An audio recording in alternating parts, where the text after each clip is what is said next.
Good afternoon. Good afternoon! Hi.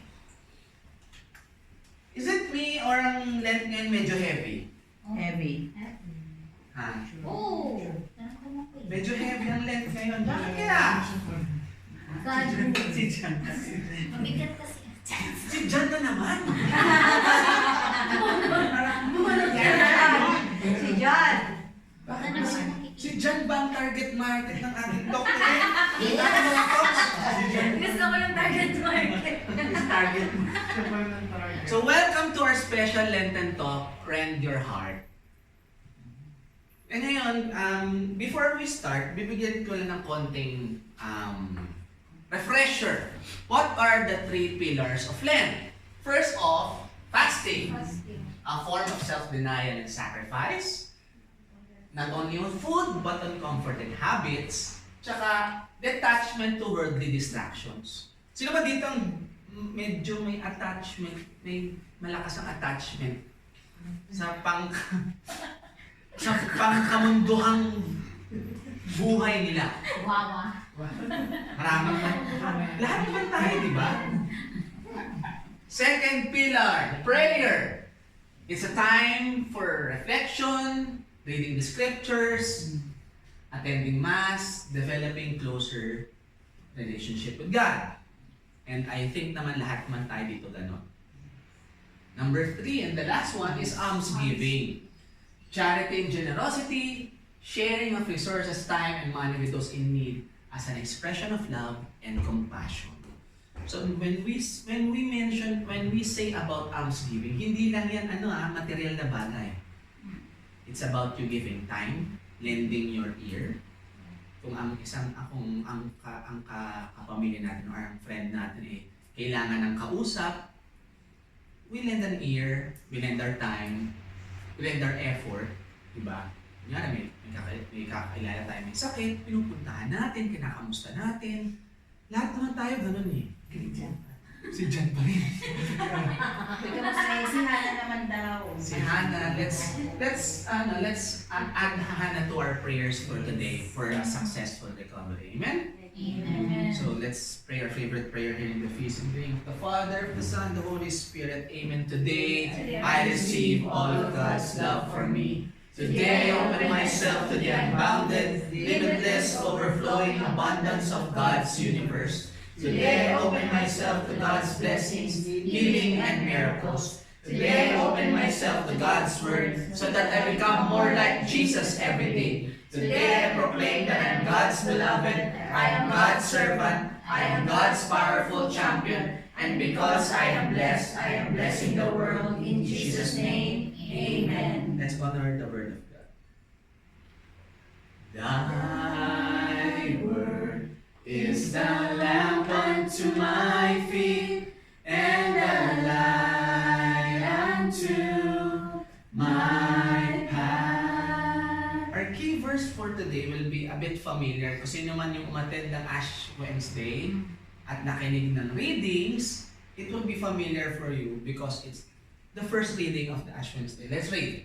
Right? Rend your hearts, not your garments, and return to the Lord your God. For he is gracious and merciful, slow to anger, abounding in steadfast love, and relenting in punishment. Perhaps he will again relent and leave behind a blessing. Ngayon, we will break down how it relates on our practical life na rin. How will prepare us for Lent.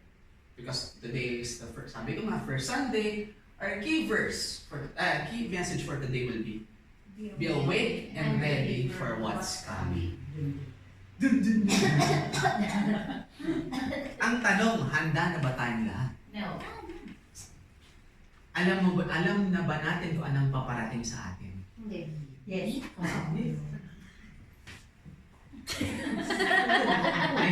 May mga Ano naman si Ate Marie? Kasi may kanya-kanya tayong opinions kasi may kanya-kanya tayong journey. Yeah.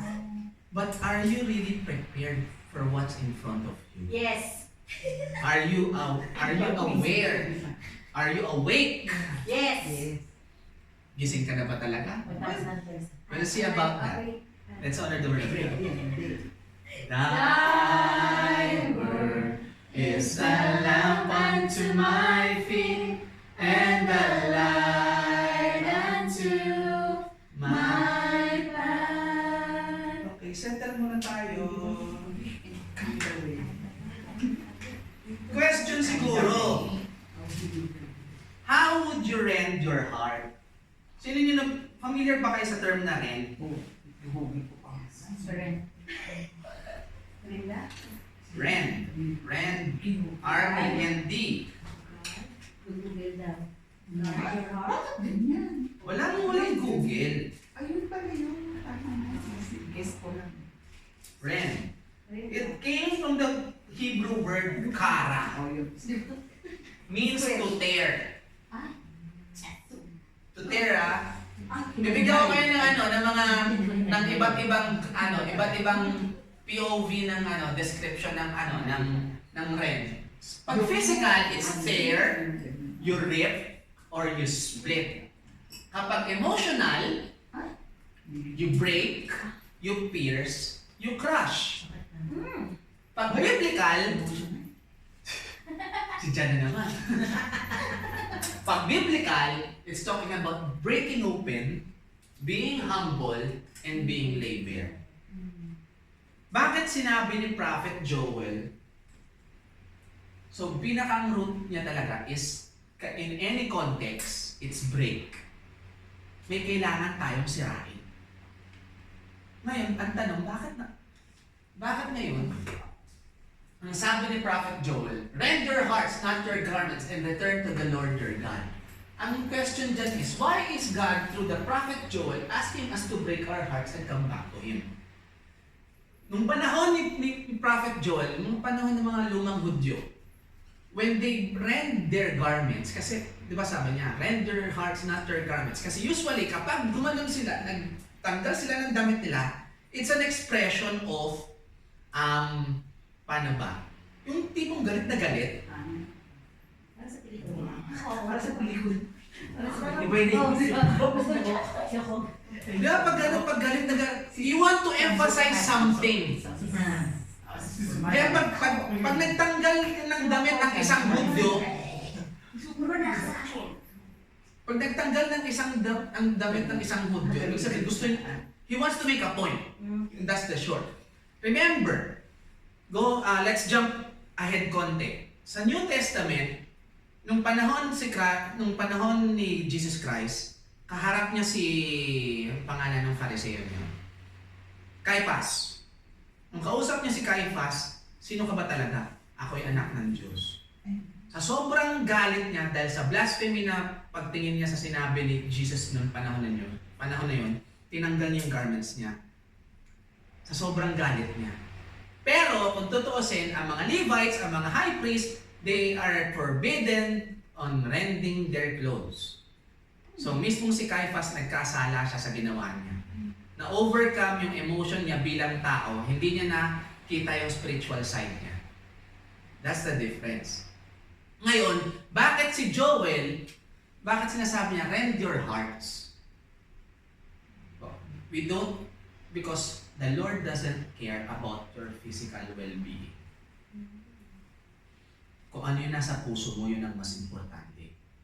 Kasi nga, when we do rending, when we do want to rend our heart, sabi nga doon sa biblical description natin, we want to stay humble. Sino ba dito ang question, sino ba dito ang lately nakapaggawa ng little act of humility? Wala man nag-hands up ka kasi, pride yun, brother. Hindi naman natin nalilin.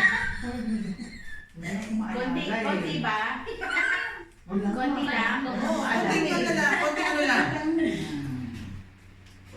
Ano lang, kunwari, imbis na bumili ka ng dalawang chicken joy, isa lang. Hindi mo gano'n. Hindi mo gano'n. Nagtitipid mo yun. Or meron kang sandwich, hinati mo sa dalawa, binigay mo sa isa. It's an act of humility. Yeah, they... Is it? Oo. Ay, Iba, nakagawa yung iba ko. kasi iniisip nila, iba yung act of humility. Iba kasi, pag sinabi natin act of humility, yung hindi ka nagyayabang, Ay, opposite of pride, hindi. There are little acts of kindness and little acts of humility. Correct. When sometimes kindness and humility comes hand in hand. O, Dini. You can, Nakagawa din. sometimes you can, Kasi ano? sometimes you cannot act out of kindness if you're not humble. Correct. Gutom na gutom na. Tapos nagsisirap kumain sa food court. Next question, why do we need to fast? Diba? Bakit ba tayo nagpa-fast? Because fasting is equals to sacrifice. Meron akong kakilala, Nag-guilty na ako. dati siyang servant dito. Every Lent, dinede-activate niya ang social media niya. Marami ganyan. Sabi niya, Kuya, it's part of my detoxing. It's part of my, panatak daw. Well, yes, in their own small way, you can do that, yes. Diba, I remember yung previous weeks sinabi ko sa inyo, ang chaos ng mundo nasa kamay na natin. Ang gulo ng mundo, wala na sa labas ng bahay, nasa kamay na natin. Lagi natin tinitignan araw-araw. And doon na yun, doon sa bagay na yun, na-attach lalo tayo sa mundo. Kahit nga yung paghihiwalay ng hindi natin kaklose, kailaman natin. Oo nga, yan si Alvin Arbuto. Ikaw talaga ako din. Si Alvin Arbuto. For example, yung perfect example yun. Lenten season, nababanggit si Lord dahil dun sa storya na yun. Si Alvin. Alvin. Pinag-resign daw si Sex Bang Easy ni Lord. Ay. Share ko yan, sorry na. Pinag-design ni Lord. Yun yung mainit na ngayon na Alvin ngayon eh.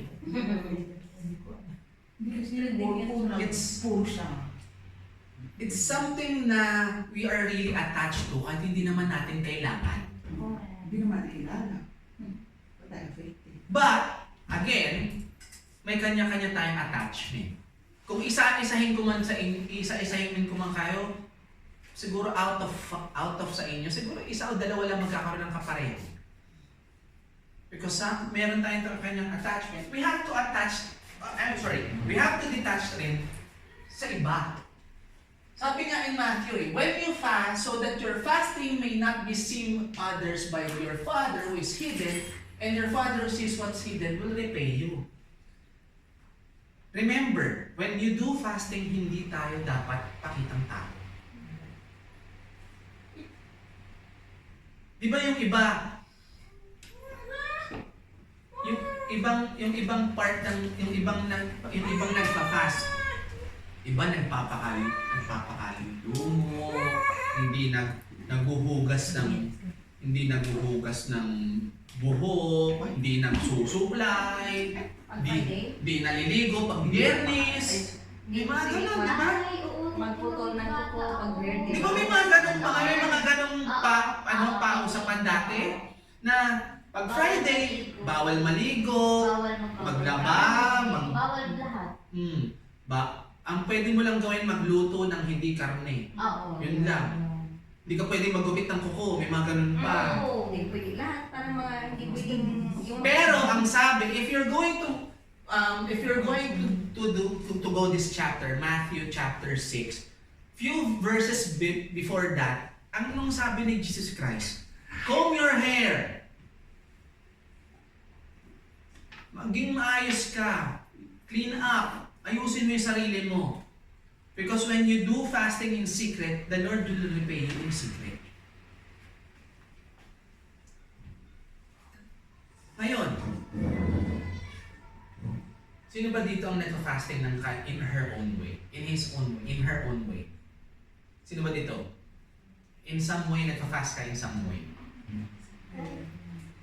Yes, sige. One day, nagagawa ko yan. Secret. Because sometimes when we... Di ba mas... Hidden pala. Oh, di ba ba't kayo sumagot? Kasi sometimes, kung, di ba sabi nila, kung ano yung hindi mo pinapakita sa tao, yun pa yung mas matimbang na ginagawa. Yes. Sa Diyos, ganun din. Kunyari, kung tahimik ka lang, di mo pinapakita sa iba yung ginagawa mo. Mas binibigyan pa ng pansin ni Lord yun. If we move on, sabi nga in our next verse, for He is gracious and merciful, slow to anger, abounding in steadfast love. That's how prayer comes in. But why do we need to pray? That's an elementary question para sa atin lahat. Bakit ba tayo nagdadasal? Kung iisa-isahin ko kayo, anong reason mo para magdasal? Because we need something. We need help on something. The needs comes first before the gratitude. Aminin natin yan. No. Hindi naman. Hindi.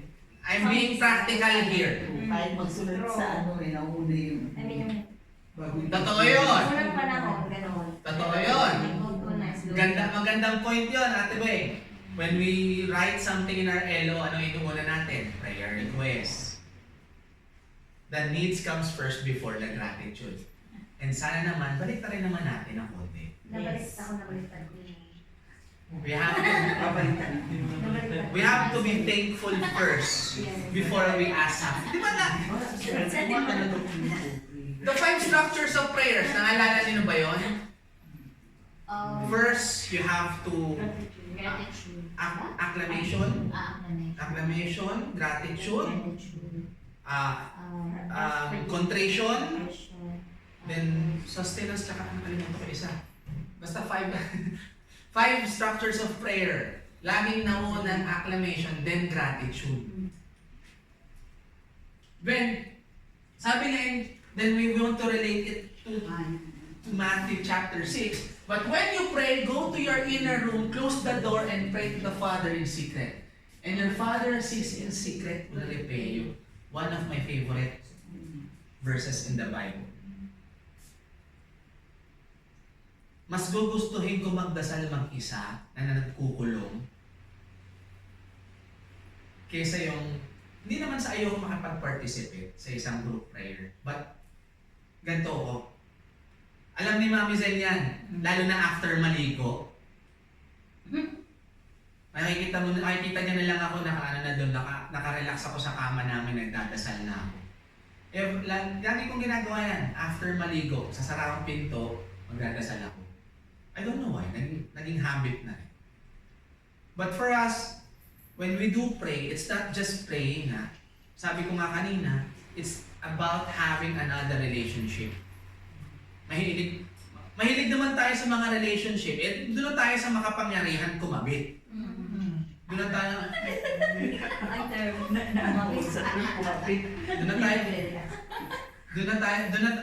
Hindi pala, sorry sa term, kumapit pala. Sorry for the term. Kung if you want to go into relationship na lang, let's grow the relationship to the Almighty na lang. Bakit ka tumatawa sa that, Lord? Guilty kasi yung mukha ni Jess. Kami naman kita, Jess.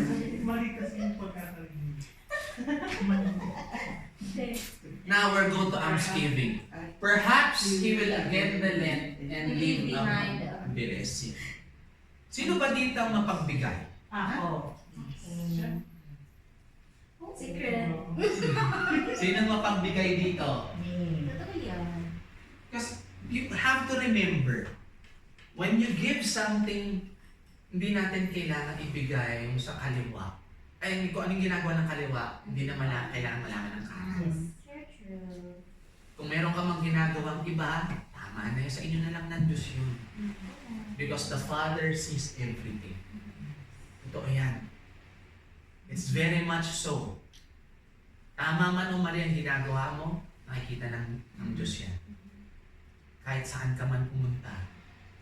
But mga kapatid, again, another question. When you do give, do you expect something in return? Madalas. Sumagot si ano? Si Gemini. Gemini.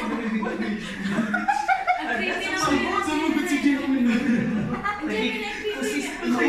Sumagot sa Gemini. Kasi naka-on.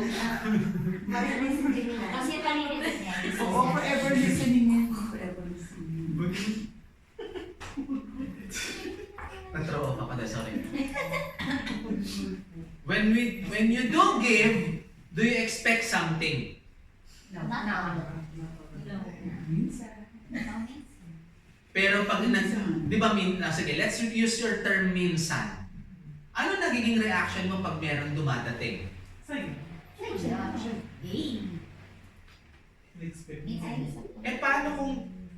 Paano kung yung ine-expect mo hindi naman ganun when it comes to, let's say, size or quantity, hindi naman ganun equal sa binigay mo? Siyempre, yung iniisip kong binigay kong overtime rather. Siyempre, expect talaga ako may balik na kaya. Talaga, dapat. Overtime yun eh. Minsan, di ba, pag tayo nag-expect, tapos hindi natin nagugustuhan yung bumabalik sa atin, we get disappointed. Yes. Di ba? I remember sabi nung, yun nga, in-attended ko last Friday, when we try to give and expected something, don't expect that it will be the same as the one that you gave. Kaya nga sabi niya, when you sabi rin ni Father, when you pray, don't expect na ibibigay niya din sa iyo kaagad yun. Ang ibibigay niya sa iyo siguro, installment. Paunti-unti. Okay. Six months to pay. Yan ang galing na mga... Dahil sabi ni- Parang gising na gising ang diwa ng mga kausap ko ngayon. Ito, gusto ko. Galing. Galing yan. Ngayon dapat palakpakan naman sa sarili niya. Galing. Gising na gising ang diwa ng mga kausap ko ngayon. Galing yan. Tama yan.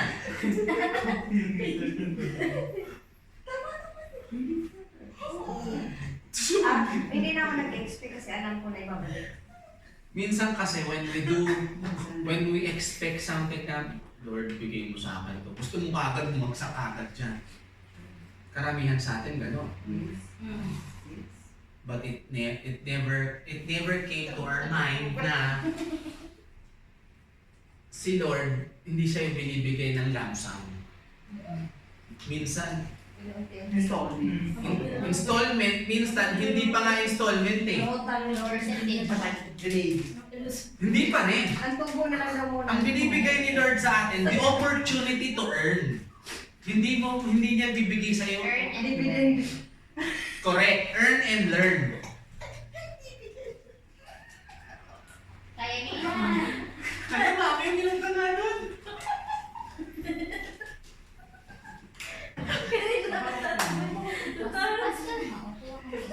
It's earn and learn. Actually, it's learn and earn niya. Baliktad eh. Kasi, sabi ko nga, di ba, in the previous week, it's sometimes, the Lord give us the opportunity to do it. You ask for patience, He will give you a scenario for patience. Yes, So, bibigyan kami.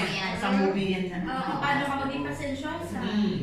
If you want to stay quiet, ilalagay ka ni Lord sa maingay na lugar. O sa situation na malalearn. Malalearn mo yon para mo makuhanin. Mabasa ko yan. Oo, totoo yan. Totoo yun. It happens. For example, misis ko, hindi daw siya pasensyosa. Ano sa totoo naman? Anong binigay niya sa amin? Si Lizzie.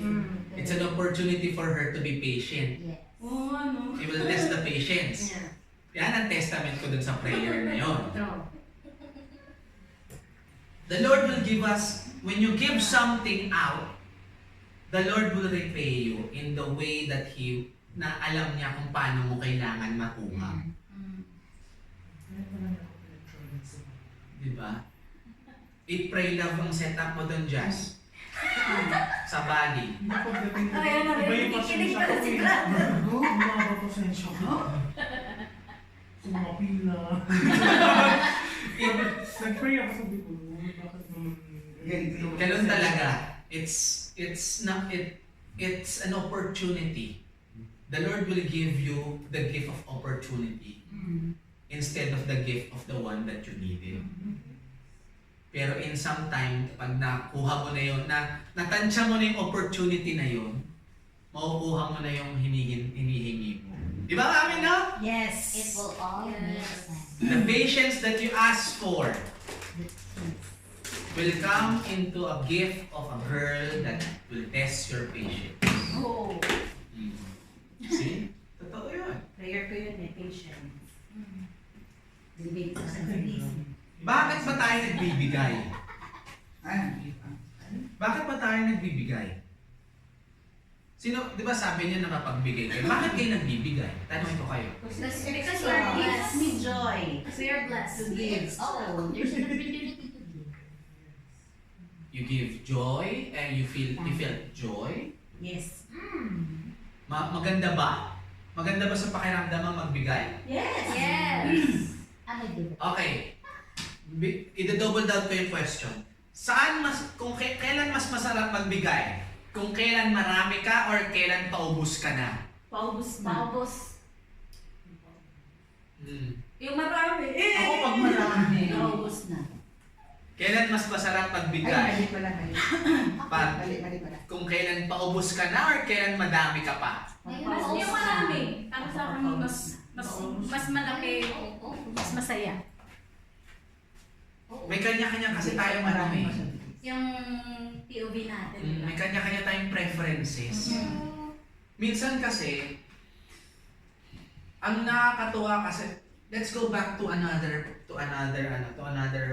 biblical story. If you remember the story of the old lady, tsaka yung businessman sa temple, na yung old lady ang binigay niya yung 2 silver coins.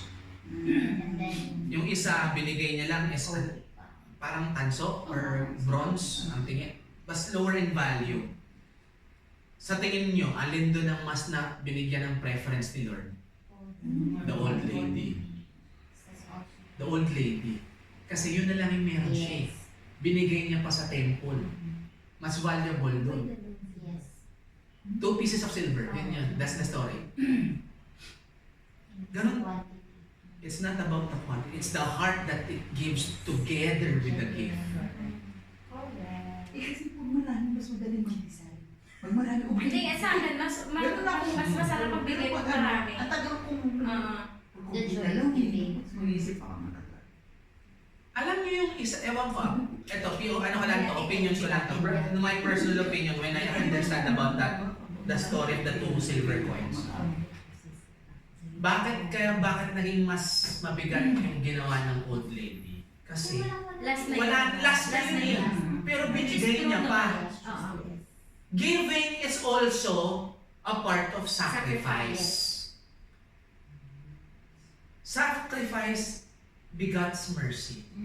When you give sacrifice, the Lord will give you mercy. When you give mercy, when God will give you mercy, God will bless you. Yes. Ano yan? Siksik, liglig, at umaapaw. Magbigay ka ng 2, bibigay sa'yo ni Lord 200. Magbigay ka ng 5, so on and so on. Sabi niya, 100-fold.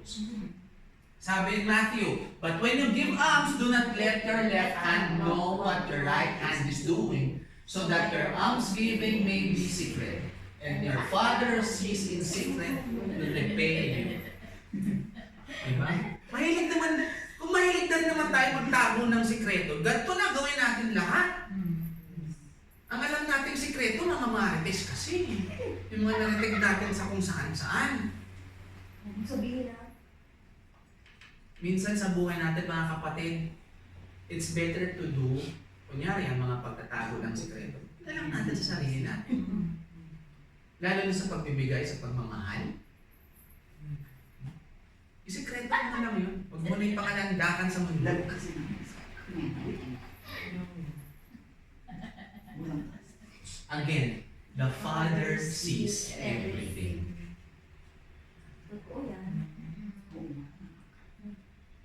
Kaya kung ano man ang gawin natin, Kaya wala talaga si when you fast, Kunyari sabi, kunyari, let's refresh, di ba, sa 3 pillars. When you fast, minsan yung iba, oy, nagpa-fasting ako. Pero pagdating ng 11:59, kumakagat ng burger sa gabi.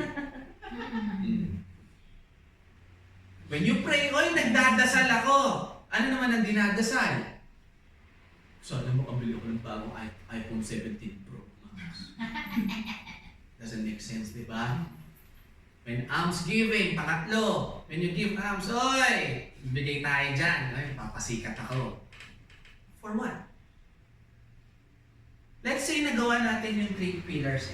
When we na-complete natin yung 3 pillars, are we sure that we are ready?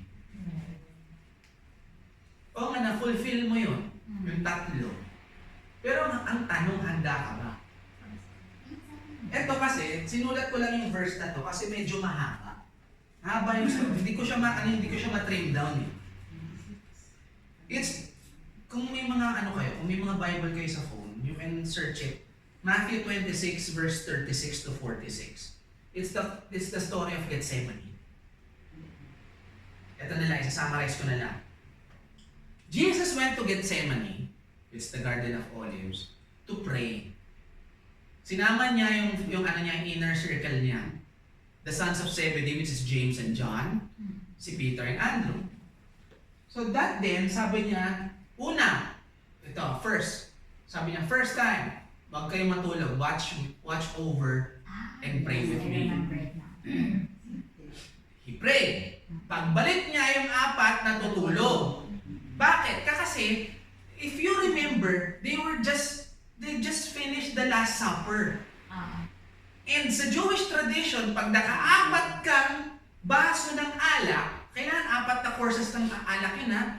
Siyempre, pag hindi ka tinamaan, hindi ka nalasing, alcoholic ka. Eh sila, naka-4 sila ng 4 rounds of wine. They have 4 rounds of wine, siyempre aantokin. Second time, huwag kayo matulog, watch again. Now will pray with me. Nagdasal ulit si Lord. Pagbalik niya, tulog na naman. And the third time, don't sleep, watch over. Ano nangyari? Walaan nyo. Natulog pa rin silang 3. Silang 4. Ang sabi niya, then he returned to his disciples and said to them, are you still sleeping and taking your rest? Behold, the hour is at hand when the Son of Man is to be handed over to sinners. Get up, let us go. Look, my betrayer is at hand. Yes. That's the time na parating na si Judas niya. Ngayon, ang question ko ngayon sa inyo, reflection question. We can fast, pray, and give, and still spiritually sleepy. Kasi minsan tong 3 to, fast, prayer, and give, pwede mo siyang gawing habit. Pwede mo siyang gawing daily habit, not only during Lent season. You can always give it as a habit. But, is your spirit prepared? Is our spirit prepared? Or are we like the big 4, tulog? Or inaanto? And not prepared for what's coming? Minsan kasi sa buhay natin mga kapatid, we always forget that it's not really. Kung ano man yung ginagawa mo, hindi lang yun ang hangganan mo. You have to do something beyond yourself. Minsan kasi sarili lang, hindi naman minsan, most of the time, we only think of ourselves. Sure. Yes, we fasted, we prayed, we gave. Hanggang doon na lang ba? Ngayon, di ba LG Day dati ngayon, mami, di ba? Yes. Sa LG Day. Before I continue, I want to give you this reflection question for today. Bubunuin natin until the end of the session. What is the one thing that you can let go for this Lenten season? What is the one thing in your life right now that you can let go, talikuran mo na saglit? Okay, for the sake of Lent lang. Hindi ka na ba order ng 2-piece chicken? Hindi ka na mag-upsize ng value meal mo? Imbes na isang takal imbes na 2 takal ng kanin, isang takal na lang ng kanin na lang.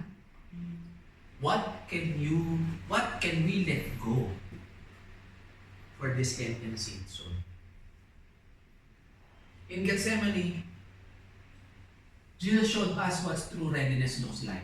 Honest prayer, total trust, and the courage to say, not as I will, but as you will. If you have time, read the chapter. Matthew 26, verse 36 to 46. Makikita niyo ito. How did the Lord prepare for that particular moment? Sa buhay natin mga kapatid, hindi siguro in more ways than one, nagkaroon din tayo ng Gethsemane moment na minsan kailangan natin maging prepared and yet natutulog tayo. Di ba lagi na lang sinasabi, minsan pa nga narinig ko yung kasabihan na itulog mo na lang yan, that tomorrow will come. Di ba may ganon? Yes, tomorrow will come. But how prepared is yourself is for the tomorrow? That's another question. How prepared are we for tomorrow? Sometimes, sa buhay natin, when we, sabihin natin, sige, tinanggap mo yung solution na yun, okay, pabukas ko na lang. But did you surrender? Or natulog ka lang? Magkaiba yun ha? Magkaiba yung natulog ka and yet iniisip mo pa rin. Iba yung natulog ka and you surrendered na kahit matulog ako, the Lord will act on it. There are two separate things, mga kapatid. But how can we do that? Sabi nga ng key message natin, be awake and ready